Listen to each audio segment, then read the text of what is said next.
The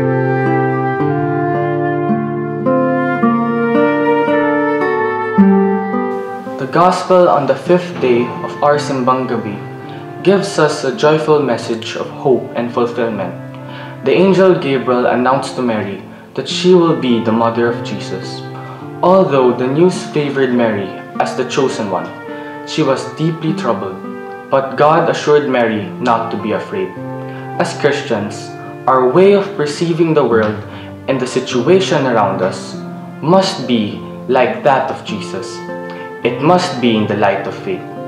We always rely on the promise of Jesus that He will be guiding us. In the midst of many problems, we only have to rely on God's providential care. We only have to discern and to make use of the many blessings the Lord has given us. Our faith response must be rooted on God's words. Do not be afraid.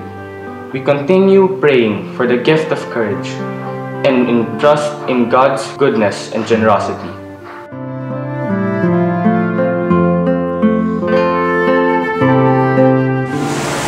Sa pagiging masaya sa ginagawa ko at sa pagngiti sa kanila habang nag-aaral.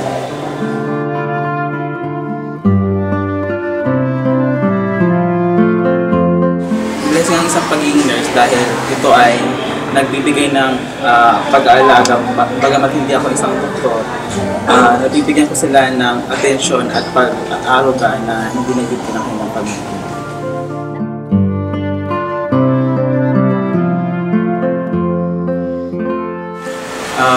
Sineselebrate namin yun sa pamamagitan ng nagkakaroon kami ng potluck or lahat ng mga kasamahan ko dito sa ospital. Nagbibigay kami, nag-aambag-ambag kami ng pagkain. Ngayon din ang mga kamag-anak ng pasyente na naka-admit dito, nag-aabot din sila ng kanya-kanya ng pagkain.